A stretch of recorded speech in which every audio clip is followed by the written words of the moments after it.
Boom, and we are rolling. Alejandro, what is going on, man? Yo, what's going on, Jake? Nice to meet you. Checking in from LA. Yeah, checking in.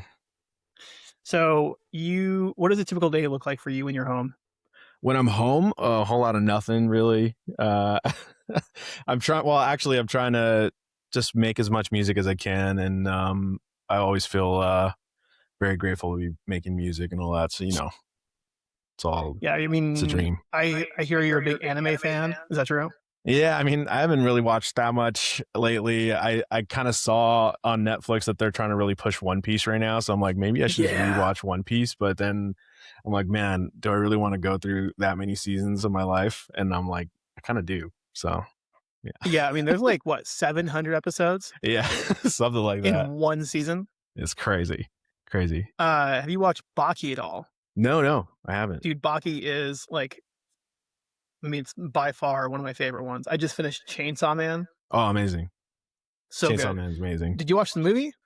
No, I didn't watch the movie. I only like the thing with Chainsaw Man that got me kind of like in my feels was like I feel like the first episode of when I watched the anime it kind of made me so depressed that I was like I don't think I can do the movie. But anyway, Yeah. Dude, it was packed. Dude, they brought in money. dang, then maybe I gotta Yeah, watch like it. they were breaking some records over at Sick. AMC. Amazing. Yeah, so okay, you're home, you're writing music. Does that look different day to day? It's like, you look at maybe a piano one day, maybe an acoustic another day. Yeah, I mean, I'm kind of like my writing process. I'm pretty much whatever I'm listening to kind of like dictates what I'm going to be like making and throughout the day and stuff. But most of my ideas musically usually starts on piano or like a synthesizer or honestly probably like a drum loop that I make and Okay. I just take it from there. But it's always changing every day. Yeah, even like lyrically, like if you have like a huge like notes app that you work with or No, actually, I kind of the way I write lyrics is it's mostly like I don't know. I don't really write down lyrics. I kind of like do it whatever I'm feeling throughout the song, and I kind of just feel it out, and then I just go from there. So it's always hit and miss. Plus, I got to learn how to read. So. Yeah, I mean, so you mentioned like it's whatever you're listening to at the time. Like what is on your personal playlist right now? Right now, I mean, it's kind of like everywhere. I was listening to Bruno Mars, his newest album. To me, it's really, really great. And listened to a lot of Ministry. I was listening to Gideon. There's one song from Gideon that I really, really love called Bite Down that I'm just like stoked on.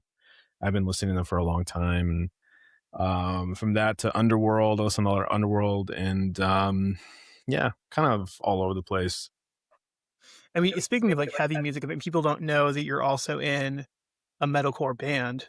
Yeah. It's like kind of a super group. I mean, you got, members of Left to Suffer, System of a Down. Yeah, I mean, yeah, dude. I mean, it's been a blessing playing music with those guys because, of course, you have Taylor Barber, Left to Suffer, incredible vocalists, and you have like, of course, Shabo from System of a Down, like one of the greatest bands of all time. And then you have Michael Morgoth Beats. Mm-hmm. He was in a band that I listened to a lot growing up called Goliath. I would go to a lot of those shows. And Josh Johnson, who was also in Winds of Plague with Michael. Dude, incredible. Shout out Winds of Plague, man. Yeah, shout out. That's California, baby. yeah, man. So it's been a blessing playing music with those guys, and also like a learning curve for me because I'm solely like a solo artist. So going into like almost like a super group kind of like took me for a whirlwind, man, that I never expected. I was like, this is crazy. Does it scratch an itch for you where it's like, man, this is great. I love this. Like, yeah, dude. I get all the stuff out of my head this way. Yeah, no, it's been, I mean, I make a lot of heavy music in general. Again, I'm kind of like all over the place when I'm creating stuff, but with these guys, it was just like one of those like random moments for me. I feel like I have a lot of random moments in my career where I'll like pick up the phone, like from Michael. I like from Morgoth Beats, he called me because I previously worked with a few tracks with Taylor on Left to Suffer, like for their group. And he just called me like randomly, and he was just like, hey, like we're writing a record with Shavo, and like would love for you to come by and just see if like you vibe out. We're just trying to finish up this record that they're doing. And so originally it was like it's Shavo's project, and so it's his passion project. And so Michael called me in, and I had went to his house where his studio is, and at the time I'm pretty sure they were really really really like locked in on Taylor being the main vocalist, because they had a few ideas of where they wanted to go. I mean, they have like the specific story, but like the whole thing with it was like the original idea was like all of Shabo's ideas, guitar riffs and songs, they were going to put basically like guest vocals over it from like all of his famous friends, you know, like from Korn to like just everyone basically. And then I think they talked about it, and they were like, well, it's kind of, they wanted, like Shavo wanted to take it out on the road, and then just saw an opportunity to kind of like make a band and form it. So I kind of came in a little later on after the riffs were already written, and it's been awesome, man. It's like definitely crazy getting that kind of call, and then it's just like, yo, you want to be in a band with Shavo? I'm like, yeah, dude. yeah, man. I mean, do you like some of the reactions people see, like, oh my god, like, wait, Alejandro's in this band, like? Yeah, I mean, even for myself, dude, I'm like, half of the time I'm like, man, like, I feel like I talk to Shavo and all them too. I'm like, I feel like sometimes I'm like the random dude in the group, because I'm like, you know, coming off of like American Idol, and like that kind of thing. Because like I totally understand, like it would be like this random dude that's just playing with these guys that are like heavy hitters in that world, you know. So it's been awesome, man. It's been dope. Yeah, I mean, how do you personally balance like your own stuff and then the band? I mean, there's a lot going on at the same time. Yeah, I mean, I kind of signed up for it. You know, I love working on music, all types of music, and I think heavy music and the space that they're in, I kind of felt like, you know, it's in their hands no matter what, like, because they're kind of like leading the way in terms of like the songs and the structure. And for me, I'm just trying to chime in, basically like, oh, like maybe we can try this, or like a vocal harmony here, and do this sort of thing. So the balance, I think, comes with like, I don't know, kind of like setting up a schedule for myself to understand like, okay, I have to wake up in the morning, and I have to make sure that I get this done, this done, this done. And with the band, it's like separating that time and understanding, like, you know, it's a band. It's not something that I'm personally like just having my hands on everything, you know? So it kind of has a different, just a different structure in how I approach things. And, it's been dope, man, because like I've learned a lot working with those guys, and also just like in the heavy world, like meeting a lot of people that you would never expect that would like know who I am, especially with like, you know, in the heavy world, which is completely like, for me, it's always like a shock, you know. It's like, whoa, that's crazy. Yeah, like, I mean, but you have like a pretty diverse fan base. Yeah. Like, is that surprising? We'd all like, I mean, you got like Taylor from Aaron from Intervals. You got Jacoby Shaddix from Papa Roach. And WWE superstar Bronson Reed. Dude, Bronson, bro, that guy's awesome, dude. I mean, he's legit been a great supporter since even before he blew up too, like in wrestling too, which is awesome to see his career. Yeah, it's awesome. Like how deep do you go? Like, is it like from Idol or like from before that? No, it was definitely after Idol. Like it was kind of like Idol kind of pushed me in this crazy light where I just never expected half of the people to be like, oh yeah, I know your music, and I'm like, this is crazy. Especially like Jacoby, like for Papa Roach, I'm like, bro, what? This is crazy. And yeah, I mean, it's crazy. Like I could see you working with Jacoby, like maybe like a lighter track, maybe a heavy track. I mean, yeah. I think like both of you guys share that similar quality where like you guys can pop up pretty much anywhere and be fine. Oh man, that means a lot. I mean, Jacoby, completely, probably the best frontman I've seen. And on, he's Papa Roach is like such a legendary band. So, it's funny enough, we kind of like, I met Jacoby, kind of got closer with him, through some songs that we worked on. And so we actually, like, I worked on some heavy songs with No him. way. Yeah. Yeah. They probably won't see the light of day because they're kind of like hardcore sounding, but I I mean, think, yeah. what would it take to unlock those from the vault? I don't know. I really Like, don't know.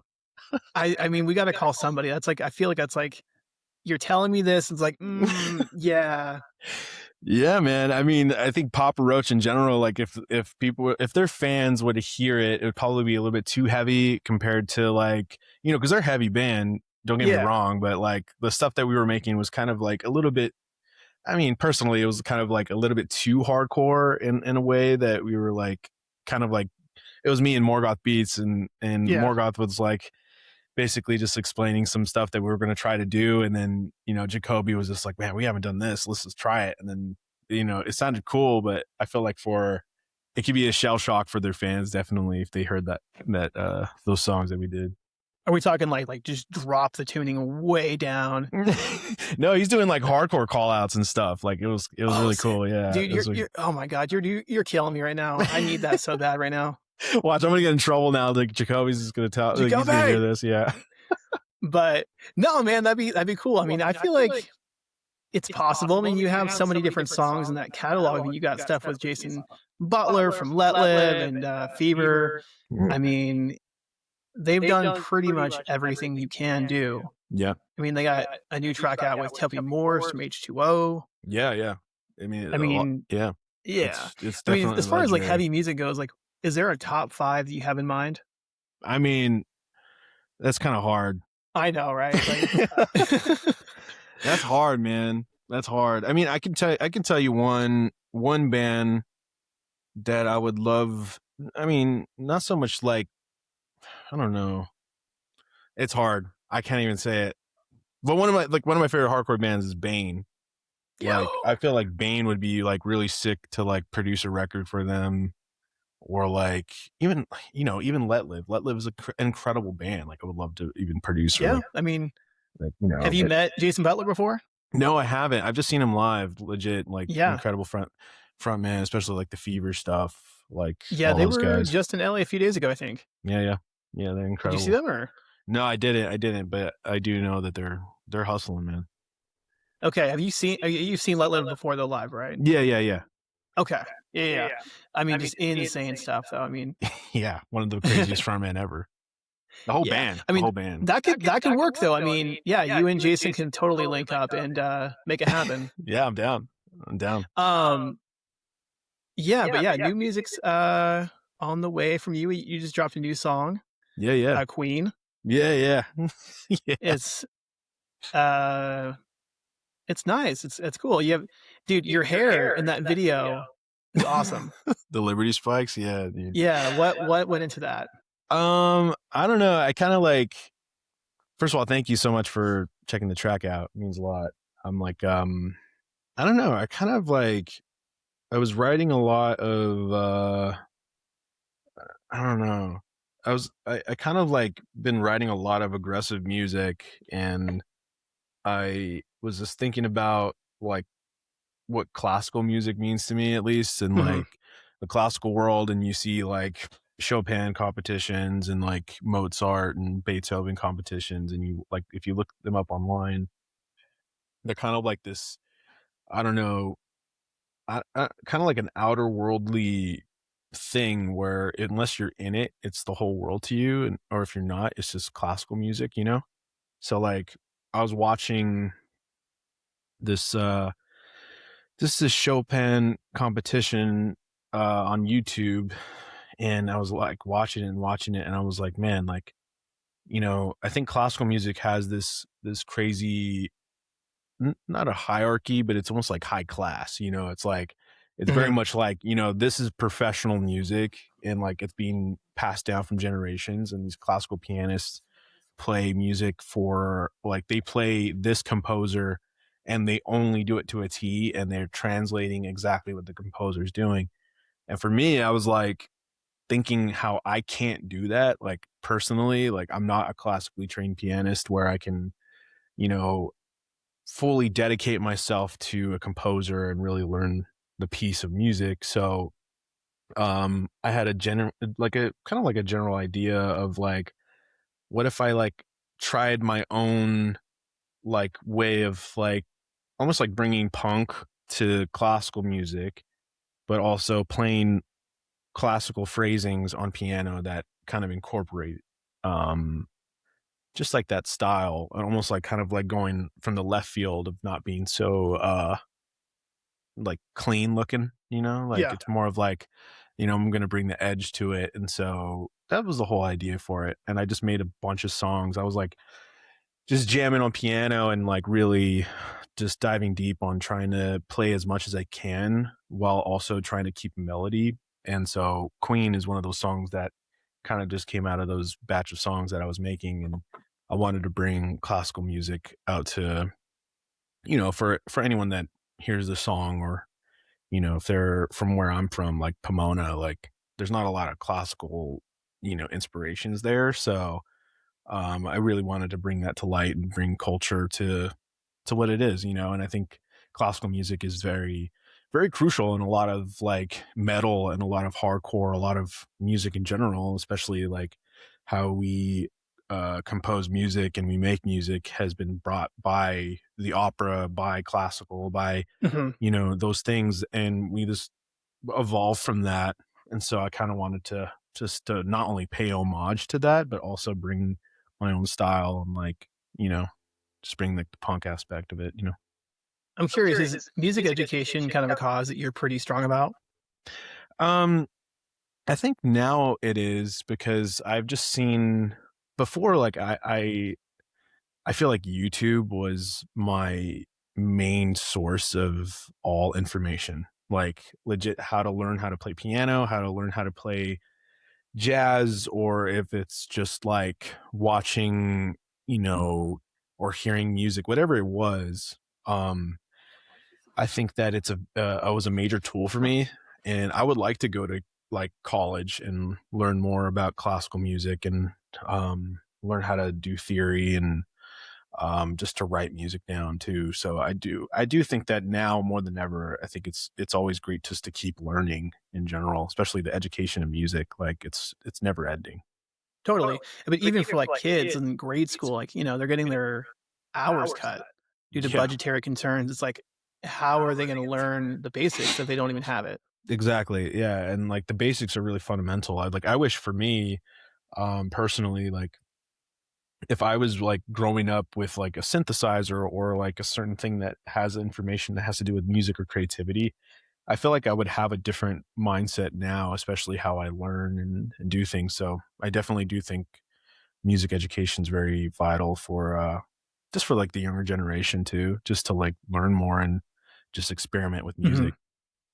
Could you see yourself maybe like plugging into some sort of like nonprofit where you're giving kids, instruments for the first time, or, maybe doing like music lessons or Yeah, 1000%. Yeah, I would love to do that. I think the one thing that I would always want, I mean, if I ever get to the point where I can afford to like fund like a nonprofit and really go in like all the way, it would be like, just giving as much like instruments as possible to schools, like Mhm. especially pianos. I feel like pianos are like super important and they're super accessible in a way that like you can learn so much from piano that can translate to other instruments too. So I would like to do that. Hopefully in the future.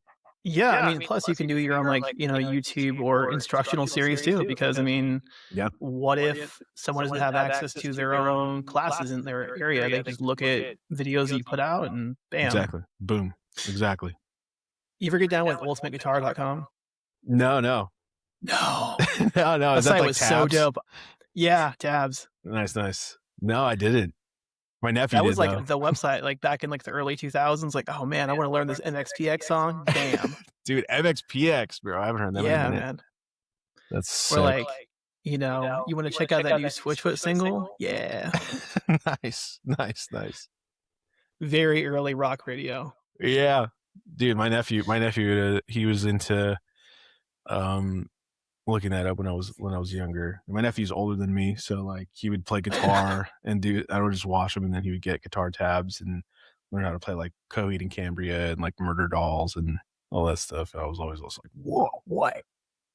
Wait, Kind of a weird question, but do you ever play Guitar Hero and like Band Hero and all that stuff? And like, yes, dude.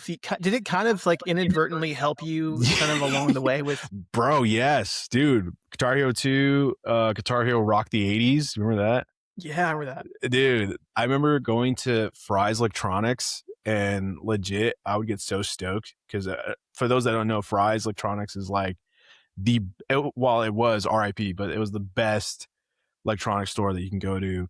And they had a whole rig of Guitar Hero Rock the 80s. And I remember when I would go, I would I would just beg my dad. I'd be like, please, like, let's just stay here. Like, I don't have a car. I'll walk home. Like, let me just play this game. And I would. Guitar Hero 2 and all that stuff. Rock Band. It's like the first time a lot of people heard maps.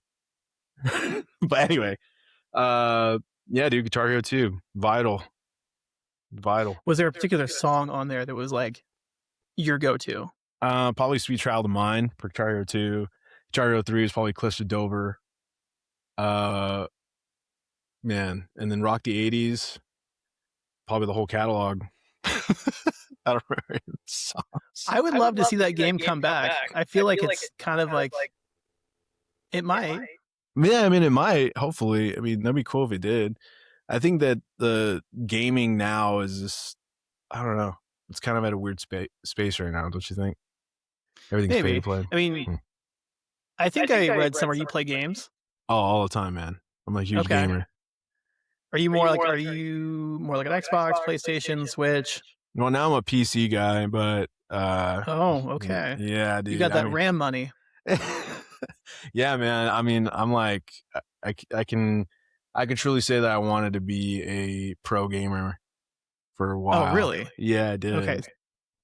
Yeah. Okay, so you're playing Galen. What are you playing right now? Right now, it's between CS2 and then I started playing Overwatch 2 again, just because of the characters that are out. And then, I mean, played from everything from Dota to Gears of War 2, Gears of War 3, COD, Warzone. You can run it. I played it and I've tried to do competitive in all of it. So. And then, what about Halo? Are you getting into Halo at all? Yeah, Halo 3, Halo Reach. Nice. Halo ODST, bro. I think is still nostalgic for me. Yeah, I mean, it's so you didn't make it as a pro gamer, so you switched to music. Is that it?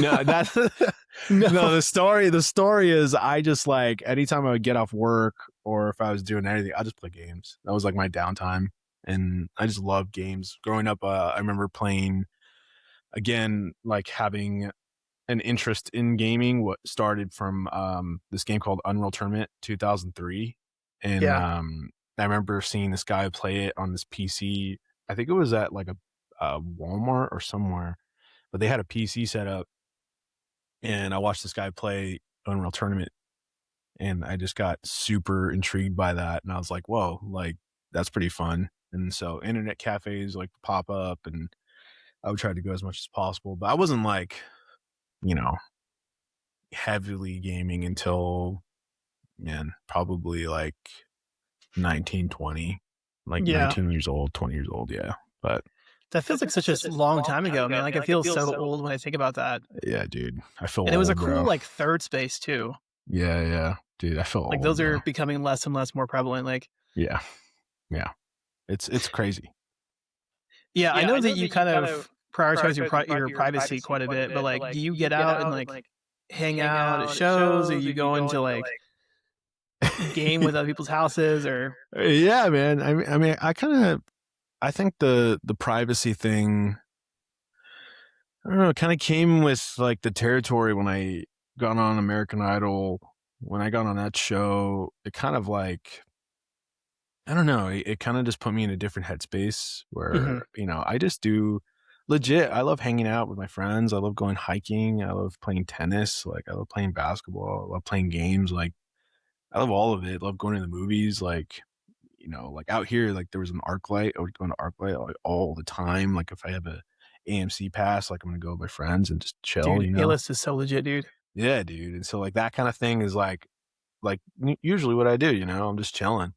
And then when I did American Idol, that kind of like I wouldn't say like put me in a different headspace. It was more of like, oh, like, this is more for me Mhm, than anything. And I just didn't really want to have just like my private like life out to the world. So kind of like put me in this weird space for a little bit. But now mhm. more than ever, like it was such a long time ago that I just think that I just learned from it.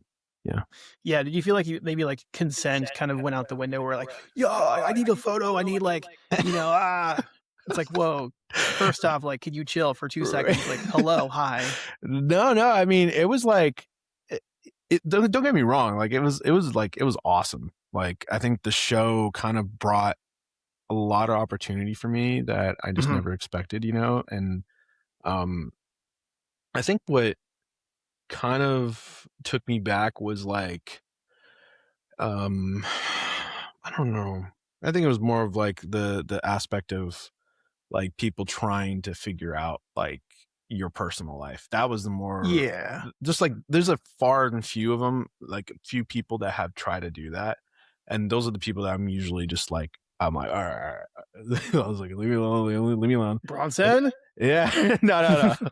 But We everyone need you else, come we dude. nee I need you over here." Yeah.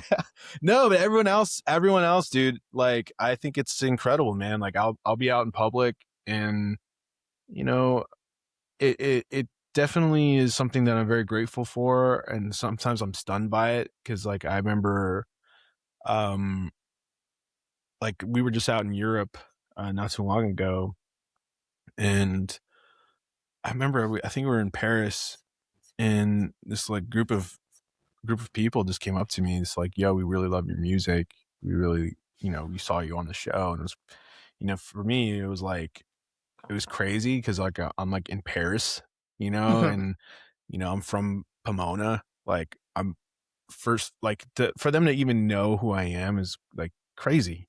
And so that kind of thing, I'm always grateful for, man, because I Yeah. think that's a beautiful thing. And also to like, if they heard whatever I do create or if I make a song or whatever and they relate to it and they, I've had so many stories of people telling me that like, that got them through this and this and this that always puts me and always humbles me too because like I always feel like whenever I meet musicians that I really like look up to and I tell them like those stories, it's like the same kind of thing, and it's a beautiful thing with music that can really bring people together. So Yeah, absolutely. yeah, so I'm very grateful for it.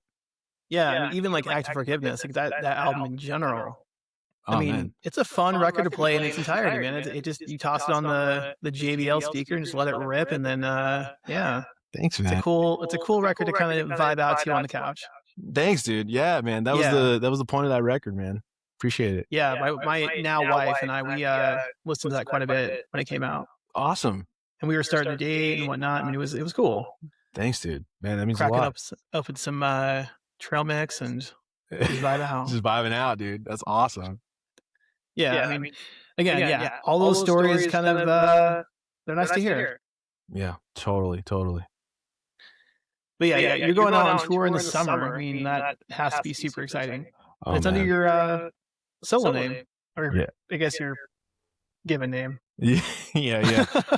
Yeah, man. It's called we're basically gonna go out and just play some acoustic music for that and then it's gonna be awesome, man. It's always like nerve-wracking for me to go on tour because it takes a lot to tour in general. So Yeah. for me, it's like a blessing, but also it's just like this heavy weight that I'm like, okay, like I got to make sure that people, get a show out of this, and then I'm gonna be traveling. I gotta make sure everything's good and good. So it's definitely a whirlwind, but it's something that I'm really stoked on, man. And I feel like this tour too is gonna be dope. Yeah, I mean, what are you looking forward to? Like, I mean, like, certain cities, like, certain food spots, like, certain places in general, like Yeah, man. I mean, I think like it's hard to say because like every time I tour, I think like eating food and having the food of that city is all like always awesome. Um, but this time I'm kind of like just looking forward to seeing the reaction for the new songs that I'm going to be playing too. Cause Yeah. That's like the main thing that I'm really stoked on, and I'm really I'm really jazzed on these new tracks too, and I think a lot of it has to do with me just like pushing forward and trying to just play to the best that I can, especially Mhm. with like presenting a show that people would like really want to just hear some new music and have a good live experience. So I felt like every city is going to be something I'm looking forward to. Is there a chance, like, maybe, like, you'll play different versions of the songs before they're kinda released, or Yeah, it's going to be a lot of that. And I'm gonna also try a few new things that I think it's just going to be great. Some looping things and okay. all that jazz. So you're gonna open with Out Loud and then just go from there? Yeah, exactly. Yeah. So that's going to be the set list. It's just going to be that song and then everything else. Yeah, I mean, have you considered doing that? Like starting with that with Out Loud and then Yeah. going on. Yeah, I mean I did it for a while. I mean I love that song. So Yeah. play it as long as people like it.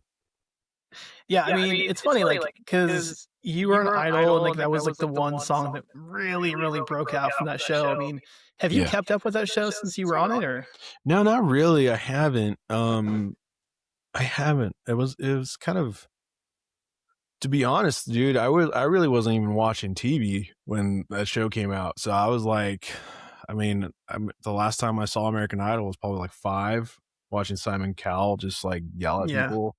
so so it was just a lot of that. And then when I got on the show, it was kind of crazy. I haven't kept up with it, but it's awesome. Yeah, I mean, I'd argue that after you were done, was like, "Well, that's it. That's cool." Nah, man, there's probably some great. I don't know, man, like, I saw a press bit from a couple years ago with, Luke Bryan where he's like, "Yeah, I think, like, the most talented person I've seen in the last, like, 5 or 6 years since I've been on it was Alejandro." Oh man, that's crazy. That's Yeah, crazy. dude, that guy's a cool dude. He is. He is. He's awesome. Very awesome.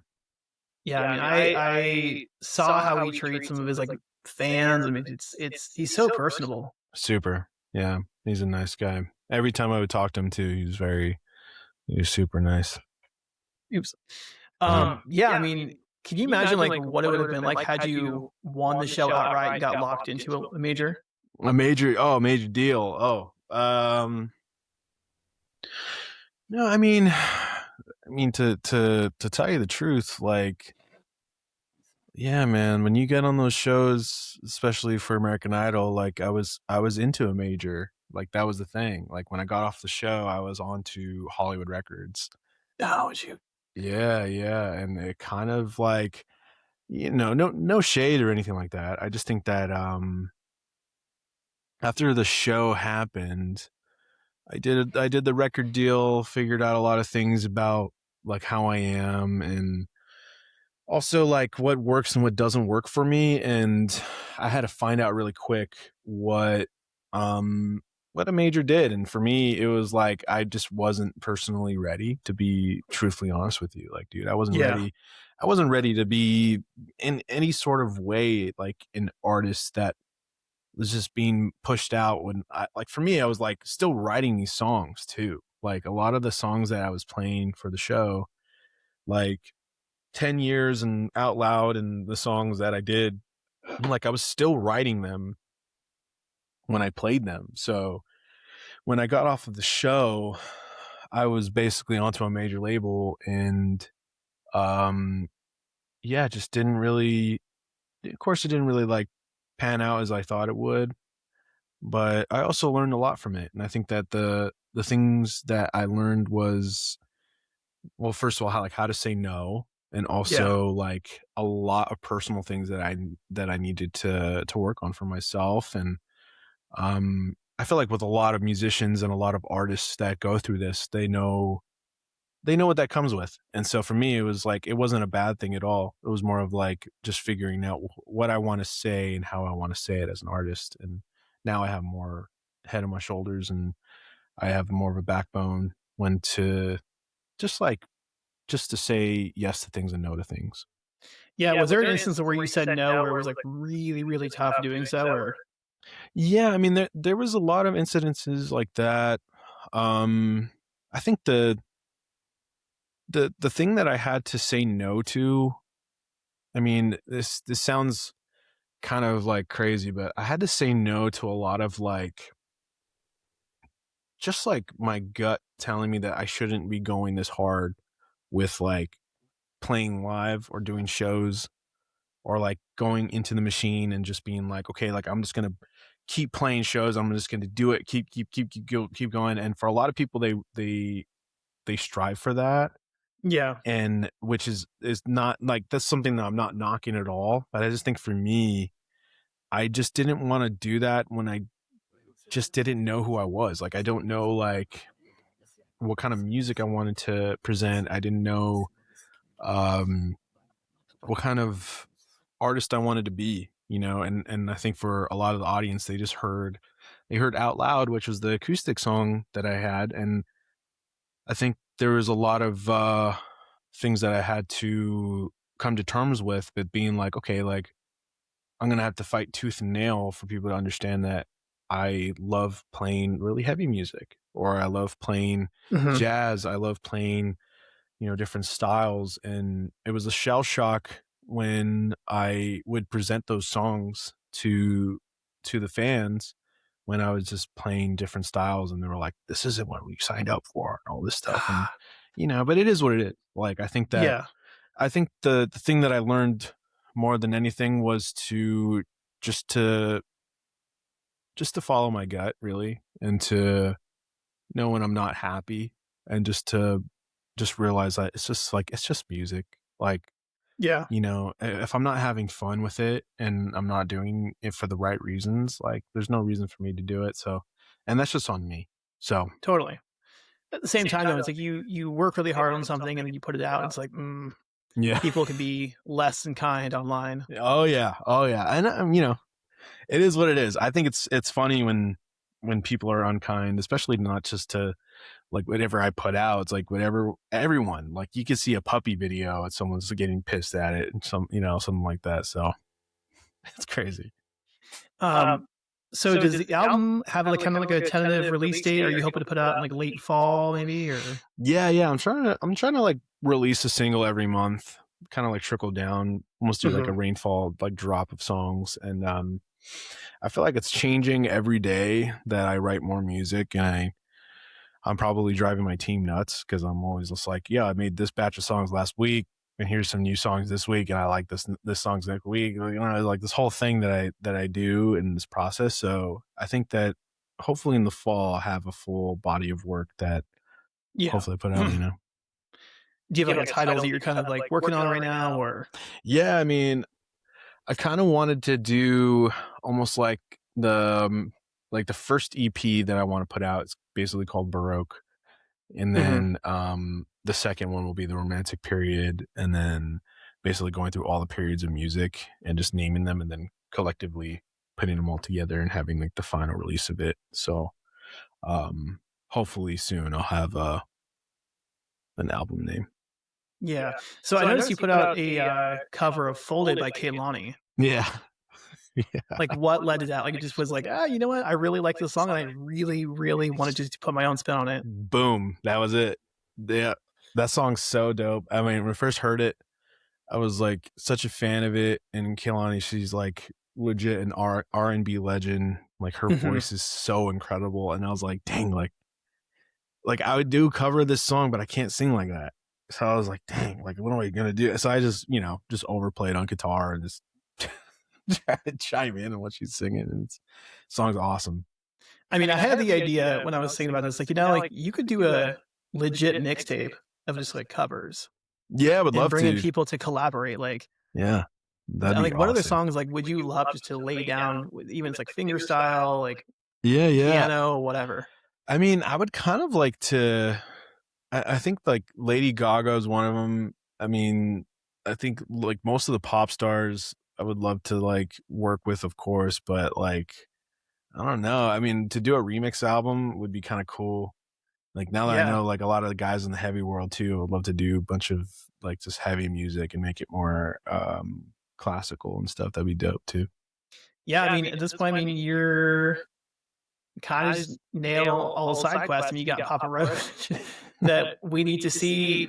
We need to see those songs hit the light of day. I mean, yeah, I don't know who we need to. I don't know who we need to cyberbully, but well, I don't know about bully. You just got to hit up Michael and Jacoby. Just be like, yo, you guys wrote this.